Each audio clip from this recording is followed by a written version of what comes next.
जंगल में कड़ाके की ठंड पड़ रही थी। रानू चिड़िया के घर में अनाज का आखिरी दाना भी खत्म हो चुका था। हाय, अब मैं क्या करूं? डिब्बा खाली है, बाहर बर्फ गिर रही है और कुक्कू गुड़िया को बहुत भूख लगी है। अगर मैंने कल कुछ काम नहीं ढूंढा तो हम भूखे ही रह जाएंगे। मम्मा, क्या आज फिर हम सिर्फ गर्म पानी पीकर सोएंगे? पेट में चूहे दौड़ रहे हैं। नहीं मेरी बच्ची, माँ अभी जिंदा है, तू बस सो जा। कल मैं तेरे लिए ढेर सारा दाना लाऊंगी। रात की ठंड इतनी तेज थी कि रानू की पतली चादर बच्चों को बचा नहीं पा रही थी।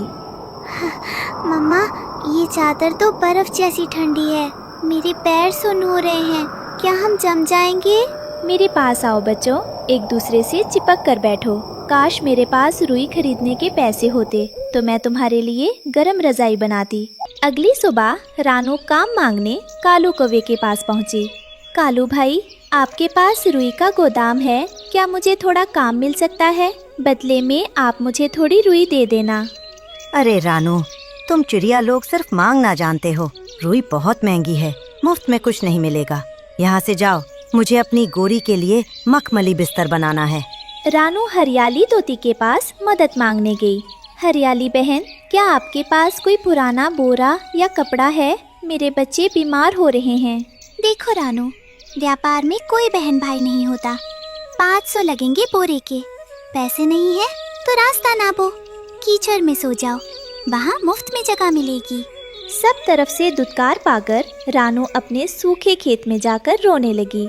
हे भगवान, तूने माँ बनाया तो ये दुख सहने की शक्ति भी दे। कोई मेरी मदद नहीं कर रहा, अब मैं अपने बच्चों को कैसे बचाऊं? तभी रानू का हाथ खेत की सूखी और लंबी घास पर पड़ा। अरे, ये सूखी घास तो धूप में कितनी गर्म लग रही है। अगर मैं इसे इकट्ठा करूं तो क्या ये रुई का काम नहीं कर सकती? हाँ, मुझे कोशिश करनी चाहिए। रानू ने दिन भर मेहनत करके घास का बड़ा ढेर बनाया। बस थोड़ी और घास। रानू, तुझे थकना नहीं है। ये घास नहीं, ये तेरे बच्चों की गर्माहट है। चोंच दुख रही है पर हिम्मत नहीं हारनी है। रानू घास घर ले आई पर एक नई समस्या सामने आ गई। मम्मा, ये तो सुई की तरह चुभ रही है। इसमें तो हम सो ही नहीं सकते। धैर्य रखो बेटा, माँ कुछ और सोचती है। ये घास बेकार नहीं जाएगी। रानू ने अपनी माँ का पुराना मलमल का दुपट्टा निकाला। अगर मैं इस घास को चोंच से बारीक कुतर दूं और इस कपड़े के अंदर भर दूं तो ये चुभेगी नहीं। हाँ, यही रास्ता है। रानू पूरी रात जाकर घास को बारीक काटती रही और कपड़े में भरती रही। बस थोड़ा सा और सीना बाकी है। ये देखो कितनी नरम और फूली हुई रजाई बनी है, रुई से भी अच्छी। सुबह जब बच्चों ने रजाई ओढ़ी तो उनके चेहरे खिल गए। वाह मम्मा, ये तो बादलों जैसी नरम है। अब मुझे बिल्कुल ठंड नहीं लग रही। आप सबसे अच्छी मम्मा हो। अब हम ऐसी और रजाइयाँ बनाएंगे और पूरे जंगल को ठंड से बचाएंगे। रानू ने बाजार में घास की रजाई बेचना शुरू किया। रजाई ले लो, गरम रजाई, कड़कड़ाती ठंड से बचने का सस्ता और पक्का इंतजाम। घास और भूसे की नरम रजाई ले लो। अरे ओ रानू, ये क्या तमाशा लगा रखा है? बाजार की नाक तटवाएगी क्या? लोग यहाँ रेशम और रुई के कंबल खरीदने आते हैं और तू ये कचरा बेच रही है। सही कहा कालू जी। देखो तो, ये चिड़िया घास फूस बेचकर अब अमीर बनना चाहती है। रानू, तुझे क्या लगा था लोग इतने बेवकूफ हैं कि रुई छोड़कर तेरी ये चुभने वाली घास खरीदेंगे? इसे रजाई नहीं, चूहे का घर कहते हैं। बहन गोरी, ये कचरा नहीं है। मैंने अपनी रातों की नींद और अपनी चोंच की मेहनत से इसे बनाया है। ये सिर्फ घास नहीं है, इसमें एक माँ की ममता, मेहनत और ईमानदारी की गर्माहट है। एक बार इस्तेमाल करके तो देखो, रुई को भूल जाओगी। अरे चुप कर, बड़ी आई मेहनत वाली। मेहनत तो हम करते हैं जो दूर दराज के जंगलों से महंगी रुई मंगवाते हैं। तेरी इस घास की रजाई को तो मैं मुफ्त में भी ना लूं। ओ भाइयों, देखो, इस भिखारी चिड़िया का मजाक देखो। अब ये हमें घास में सुलाएगी। रानू, बेहतर होगा कि ये कूड़ा उठा और यहाँ से भाग जा। अपनी औकात मत भूल। तू एक मामूली चिड़िया है, कोई बड़ी व्यापारी नहीं। मजाक उड़ाना आसान है कालू भाई, पर किसी की मेहनत का मजाक उड़ाकर आप बड़े नहीं बन जाते। आज आप हंस रहे हैं, पर याद रखना, जब कड़ाके की बर्फ गिरेगी तब यही घास की गर्माहट लोगों की जान बचाएगी। मुझे अपनी मेहनत पर भरोसा है। सूरज ढल रहा था। रानू की आंखों में आंसू थे, पर वो डटी रही। तभी एक बूढ़ा कबूतर जो ठंड से बुरी तरह कांप रहा था, रानू के ठेले के पास आकर रुक गया। बेटी, क्या ये रजाइयाँ सच में गर्म हैं?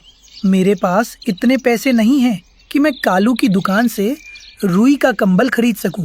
मेरी पत्नी घर पर बीमार है और इस बर्फीली हवा ने हमारा जीना मुश्किल कर दिया है। हाँ बाबा, ये बहुत गर्म है। आप बस एक बार इसे ओढ़कर देखिए। अगर आपको आराम ना मिले तो पैसे मत दीजिएगा।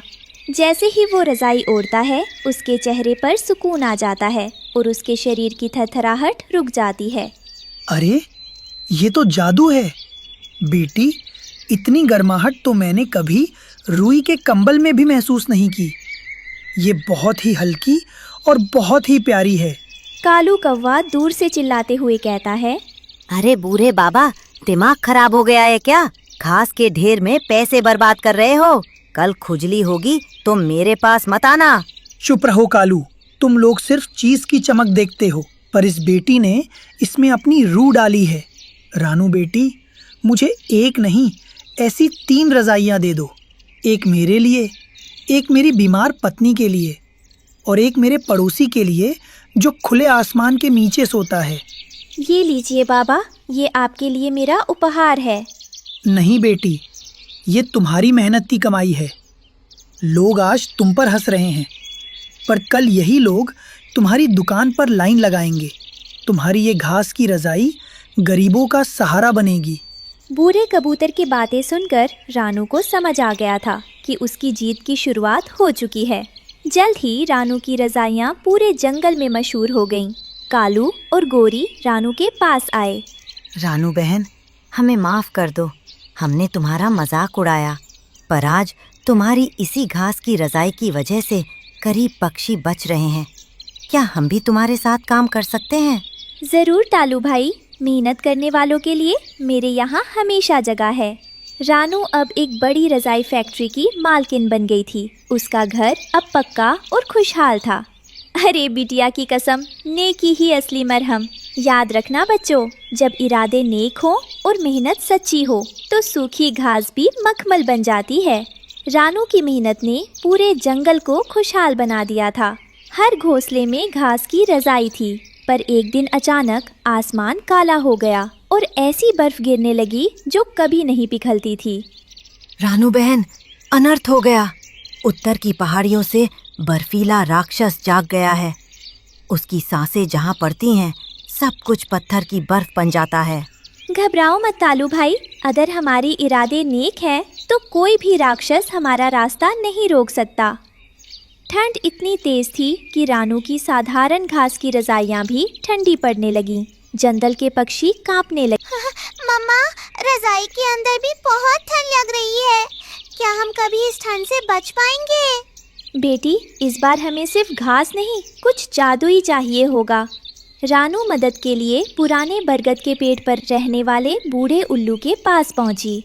रानू, इस कड़ाके की ठंड को सिर्फ सूरज की किरणों वाली घास ही हरा सकती है, जो तपते हुए ज्वालामुखी के पास उगती है। पर वहाँ जाना बहुत खतरनाक है। मेरे बच्चों और जंगल के लिए मैं अपनी जान भी दांव पर लगा सकती हूँ। रानू, कालू और गोरी आग उगलने वाले पहाड़ की ओर उड़ चले। वहाँ बहुत गर्मी थी। हाय, मेरे पंख चल रहे हैं। रानू, यहाँ तो बहुत आग है। यहाँ घास कैसे मिलेगी? देखो, वो रही वो लाल रंग की घास। वो आग में भी नहीं जलती।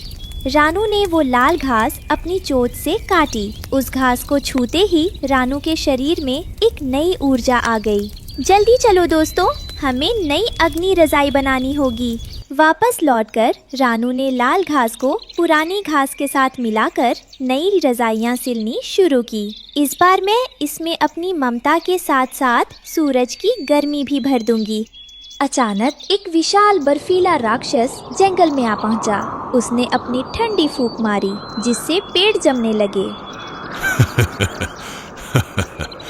आज ये पूरा जंगल मेरा फ्रीजर बन जाएगा। किसी की गर्मी मेरा सामना नहीं कर सकती। रानू ने हिम्मत की और अपनी नई अग्नि रजाई लेकर राक्षस के सामने उड़ गई। ये रजाई ओढ़कर देखो राक्षस, इसमें नफरत की बर्फ पिघलाने वाली प्यार की गर्मी है। रानू राक्षस के ऊपर बड़ी सी जादुई रजाई डाल देती है। जैसे ही रजाई ने राक्षस को छुआ, उसकी बर्फ पिघलने लगी। वो चिल्लाने लगा और देखते ही देखते पानी बन गया। नहीं, ये कैसी गर्मी है? ये रुई नहीं, ये तो ममता की आग है। राक्षस गायब हो जाता है और उस जगह एक मीठे पानी की नदी बहने लगती है। राक्षस के जाते ही सूरज निकल आया। रानू ने साबित कर दिया कि नेकी की गर्मी दुनिया की सबसे बड़ी ठंड को भी हरा सकती है। अरे बिटिया की कसम, नेकी ही असली मरहम। याद रखना बच्चों, बुराई चाहे कितनी भी बड़ी क्यों ना हो, साहस और सही सोच के आगे वो हमेशा पिघल जाती है। ठंड बीत चुकी थी, पर अब जंगल में आग उगलती गर्मी का मौसम आ गया था। सूरज की तपिश से नदियाँ और तालाब सूख रहे थे और पक्षी पानी की एक एक बूंद के लिए तरस रहे थे। हाय, इतनी गर्मी! कुकू और गुड़िया का गला सूख रहा है। कालू भाई के पास मटके में पानी है, पर वो किसी को छूने भी नहीं देते। मम्मा, प्यास के मारे मेरा सिर चकरा रहा है। क्या हमें कहीं पानी नहीं मिलेगा? कालू के पास मिट्टी के कुछ मटके रखे थे जिनमें थोड़ा पानी बचा है। वो पहरा दे रहा था। कालू भाई, मेरी गुड़िया बेहोश हो रही है, बस 2 घूंट पानी दे दो। मैं कल तुम्हारे लिए दूर पहाड़ से ठंडा पानी ला दूंगी। अरे रानू, पानी अब सोने से भी महंगा है।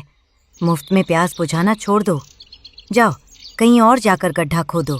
पक्षी प्यास से तड़प रहे थे। रानू नदी के सूखे किनारे पर बैठी मिट्टी खोदने लगी। शायद कहीं से गीली मिट्टी मिल जाए।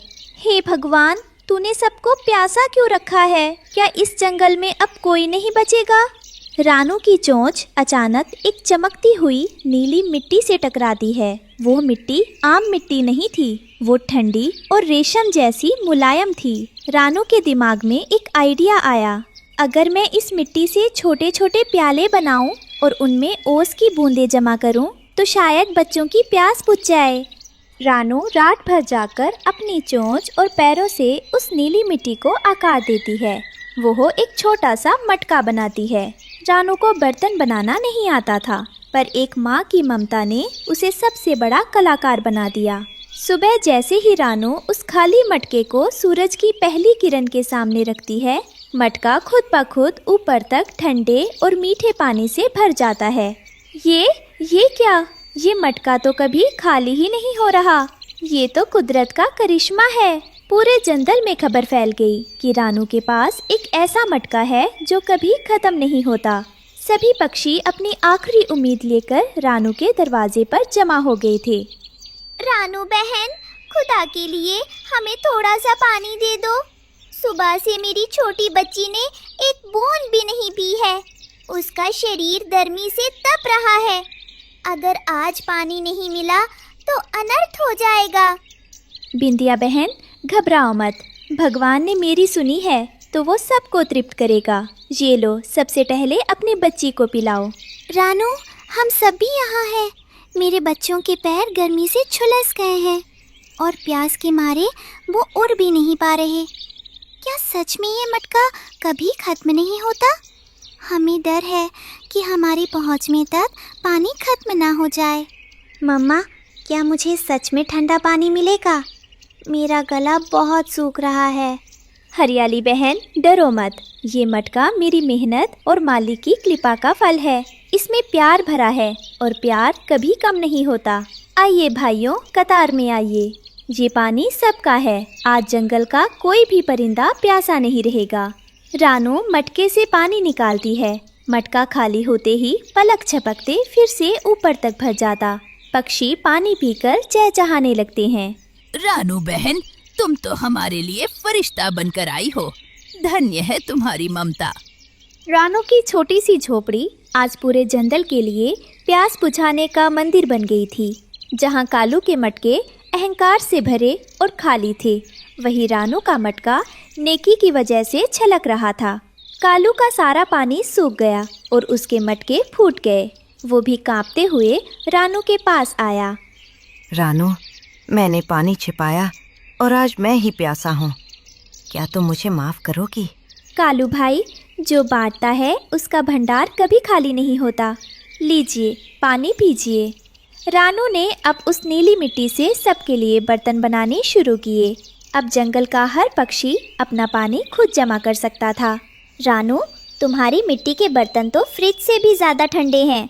जंगल में फिर से हरियाली लौट आई। रानू के जादुई मटकों ने सबकी प्यास बुझाई। अरे बिटिया की कसम, नेकी ही असली मरहम। याद रखना बच्चों, जब हम दूसरों की प्यास बुझाते हैं तो ऊपर वाला हमारी झोली हमेशा खुशियों से भरी रखता है।